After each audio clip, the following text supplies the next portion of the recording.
Samajwadi party के उप मुख्य सचेतक आर.के. वर्मा जी हमारे साथ मौजूद हैं, उनसे बात करेंगे। सर, सदन का समय बहुत कम रखा गया है, मुद्दे ज़्यादा हैं, कैसे मैनेज करेंगे आप?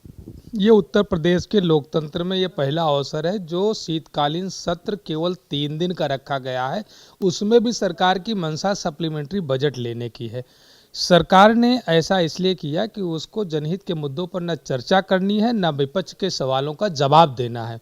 अपनी जवाबदेही से बचने के लिए, चूंकि मुद्दे बहुत हैं और वो मुद्दे उत्तर प्रदेश की विधानसभा में ना उठ सके, जनता उससे वाकिफ ना हो सके, इसलिए सरकार ने केवल 3 दिन का ये शीतकालीन सत्र रखा है। लेकिन फिर भी हम लोग कोशिश करेंगे कि जो आज की जो मुद्दे हैं, जिसमें एक नशीला कारोबार जो उत्तर प्रदेश में कोडीन कफ सिरप का हो रहा है, और एसआईआर को लेकर के, और लोक सेवा आयोग के द्वारा आरक्षण नियमों में विसंगति को लेकर के, और धान क्रय केंद्रों पर किसानों का धान ना खरीद किए जाने के संबंध में, और साथ ही साथ महंगाई को, बेरोजगारी को लेकर के हम लोग सदन में जाएंगे। और मुझे लगता है कि सरकार को उससे बचना है, इसीलिए उसने कम से कम ये समय देने का कार्य किया। वंदे मातरम पे भी चर्चा होनी है, तैयार हैं आप लोग?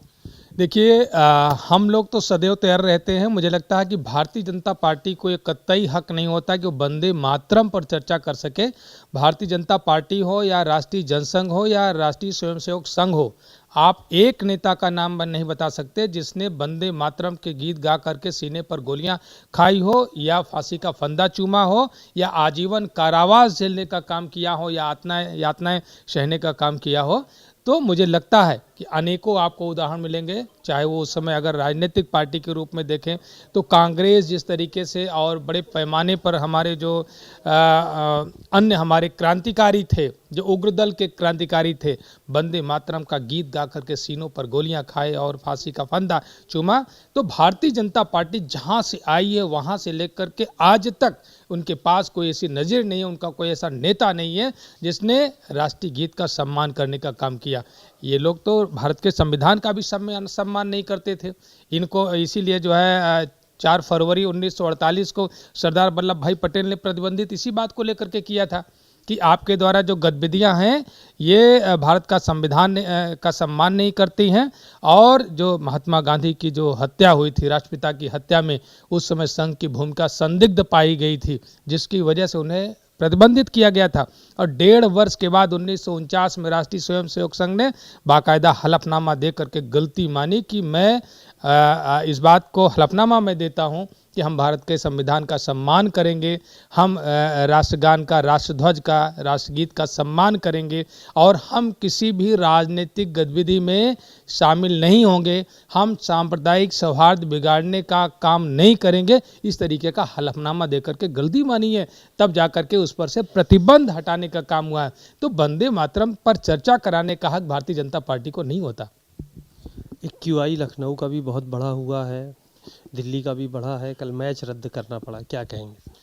देखिए, मैच रद्द करने के पीछे जो कारण रहा है, सही बात यह है कि भारतीय जनता पार्टी की सरकार को जो सुविधाएं इकाना स्टेडियम जो माननीय अखिलेश यादव जी ने जो बनाया था, बड़ी शिद्दत के साथ बनाया था, जो उत्तर प्रदेश की गरिमा को बढ़ाने का काम कर रहा था, वहां पर जो अंतर्राष्ट्रीय क्रिकेट मैच रखा गया था, वहां पर देखिए सबको पता था कि दिसंबर के महीने में मैच है और दिसंबर के महीने में ठंड होगा, कोहरा होगा, ये सबको पता है। और आज हमारा उत्तर प्रदेश का भी मानसून विभाग इतना एडवांस है कि 10 दिन पूर्व ही आपको सारी सूचनाएं दे देता है कि किस तारीख को कितना ठंड होगी, कितना गर्मी होगी, कब फॉग होगा, कब कोहरा होगा, कब जो है ओले पड़ेंगे, कब बारिश होगी, कब तूफान आएगा, सारी सूचनाएं मानसून विभाग दे देता है। सरकार ने उसका संज्ञान नहीं लिया, न उसकी जैसी कोई तैयारी की, और जिसका वजह अगर ये फॉग लाइट की व्यवस्था वहां पर करते, उसकी तैयारियां करते, तो मैच होता। और मैच ना होने की वजह से कितना नुकसान हुआ,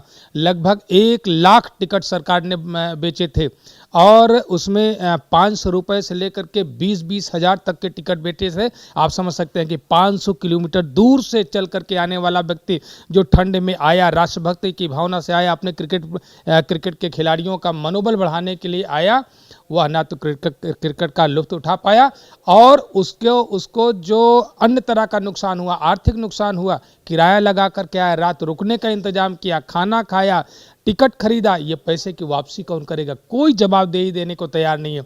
सरकार ने, मैं तो ये कहता हूं कि बड़े पैमाने पर देश के नागरिकों के जेब पर डाका डालने का काम किया है। मैं तो ये मांग करता हूं आपके चैनल के माध्यम से कि सरकार, जो भी टिकट लेकर के दर्शक आए थे, उनके पैसे की वापसी होनी चाहिए, क्योंकि ये सरकार की जिम्मेदारी थी। मानसून विभाग से आप जानकारी करके सारी व्यवस्था वहां करा सकते थे।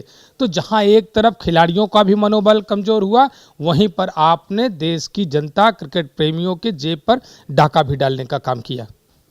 धन्यवाद। आपने सुना आर के वर्मा जी को, पोल्यूशन के मुद्दे से लेकर और तमाम मुद्दों को लेकर उन्होंने चर्चा की और साफ किया कि वंदे मातरम पे जो सरकार चर्चा कराना चाहती है, उसके सरकार को अधिकार नहीं है कि वो चर्चा कराए, क्योंकि सबसे ज़्यादा वंदे मातरम का विरोध आरएसएस ने किया है।